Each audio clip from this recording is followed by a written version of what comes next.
YouTubers. I am Jason Worsman. That is my buddy Hampton the Bear, and this is the best damn fantasy football channel on YouTube. This is Tankers Fantasy Football, and today we're going to get into some trade targets.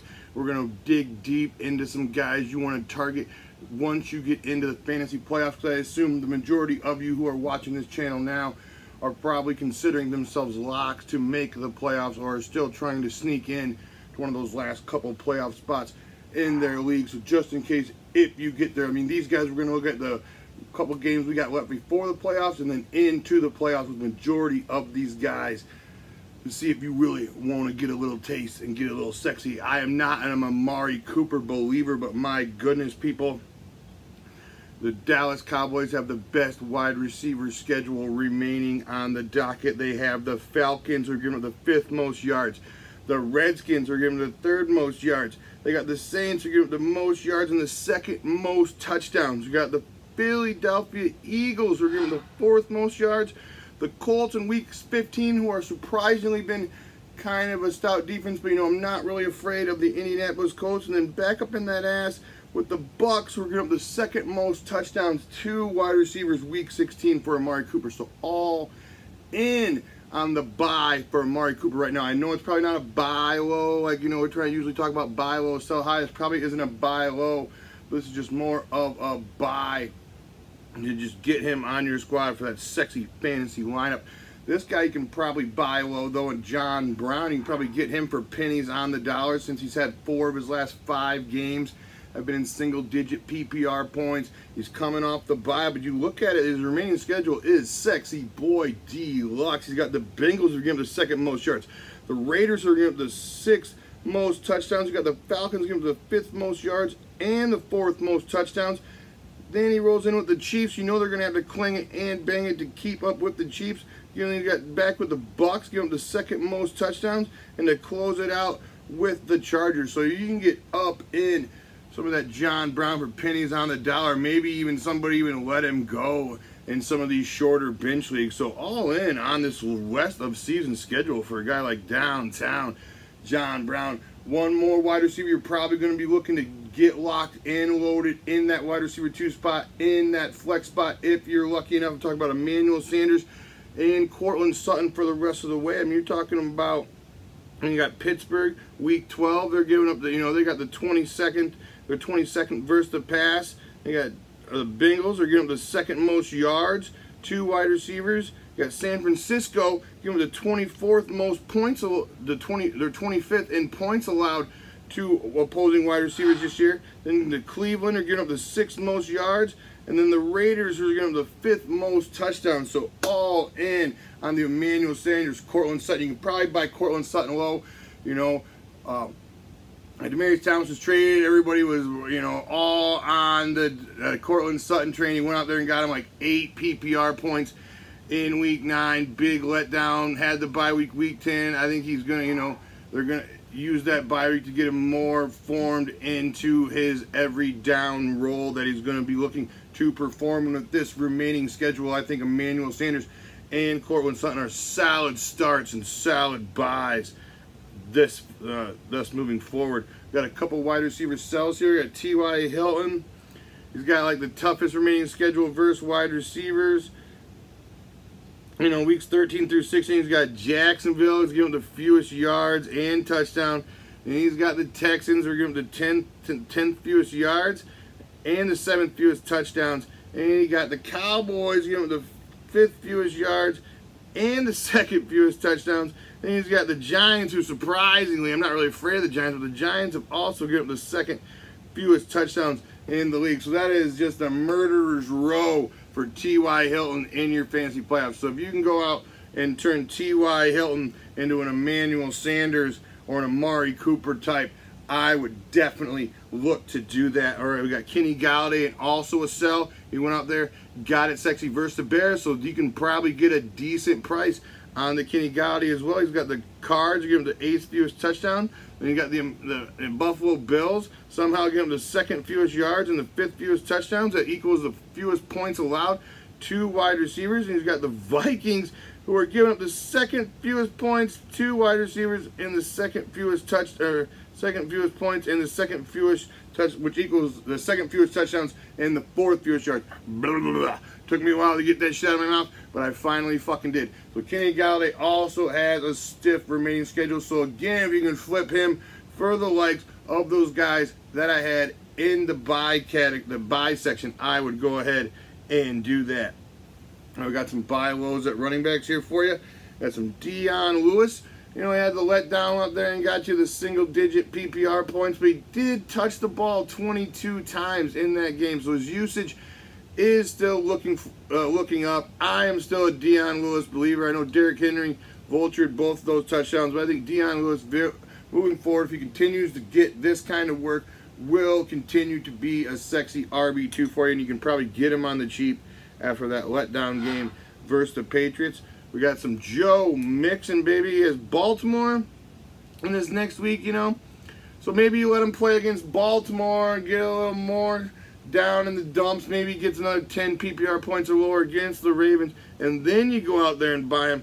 Because after Baltimore, he's got the Browns are giving him the second most points.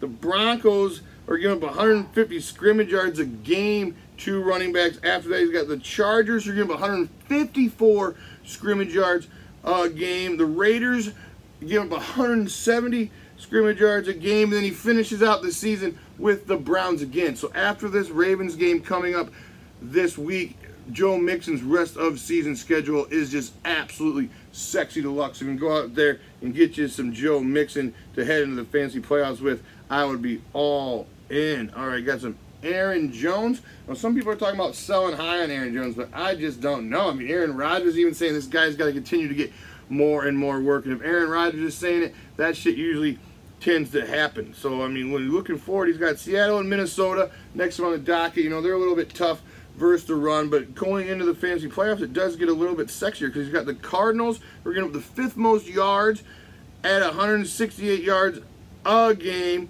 He's got the Falcons, who are getting the most fantasy points to running back. So all in, I mean, you saw what Nick Chubb was able to just do versus the Falcons this past Sunday. So all in on the Aaron Jones in that. And then he's got the Bears. You know, Bears are a little bit tough out there, but Kerryon did kind of get it done. I think Aaron Jones will be able to be a solid RB2 even against the Bears. But then he finishes out back in that ass versus the New York Jets, who the likes of LaShawn McCoy was just able to score twice on. So all in, I think Aaron Jones, if you've had him this whole season sitting on your bench, you've just been waiting, this is the time. He has finally been able to get it sexy for you. And I don't think I'm willing to sell him right now. I think this remaining playoff schedule is sexy deluxe enough for me to just go ahead and hold on to some Aaron Jones. Let me get a little taste of some water here. All right, baby. All right, another buy. I have some Alex Collins. And he's got sexy deluxe remaining schedule. He's got the Bengals giving up the third most yards. The Raiders are giving up the fourth most yards. Then you got the Falcons giving up the most fantasy points to running backs. Kansas City's giving up the most yards and touchdowns. I don't know, somehow that doesn't equate the most fantasy points to running backs. I guess the Falcons somehow giving up more PPR, more catches or something.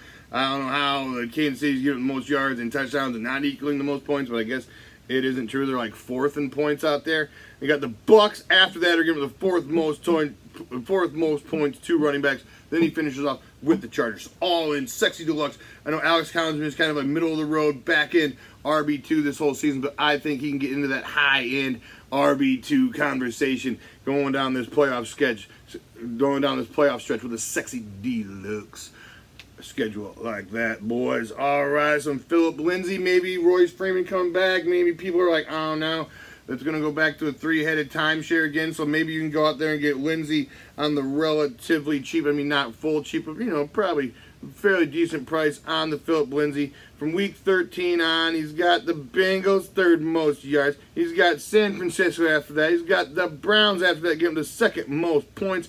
The Raiders with the fourth most yards. So all in weeks 13 through 16, Philip Lindsay just has a sexy deluxe schedule as well.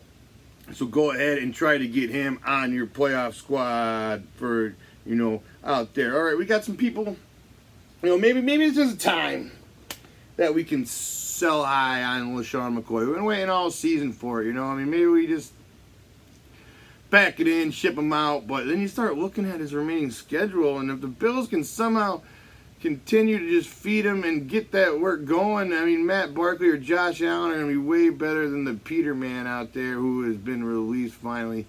God rest his soul, Nathan Peterman. Oh, right. I mean, you look at it, I mean, McCoy has a decent schedule. He's got the Jags in Week 11. You know, they're middle of the road.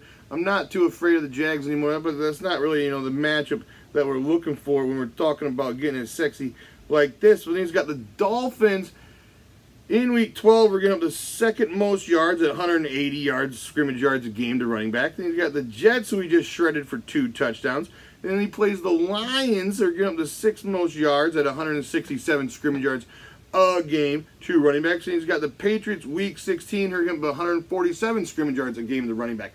If you're looking at it, unless you can get, you know, unless you can get decent value, maybe you can turn with Sean McCoy into like a Philip Lindsay, then I would do that. But other than that, I think you might have to hold with Sean McCoy. You can't get any decent buyers out there, you know. Maybe you turn with Sean McCoy into Alex Collins or Philip Lindsay. I would probably do that with this, you know, the meeting schedule and, you know, the fact that both those players don't play for the fucking Buffalo Bills. That kind of helps out too.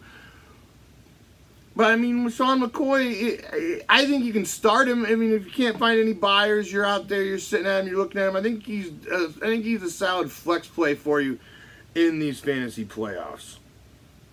Oh, right. We got some guys you probably do want to try to sell before it's too late.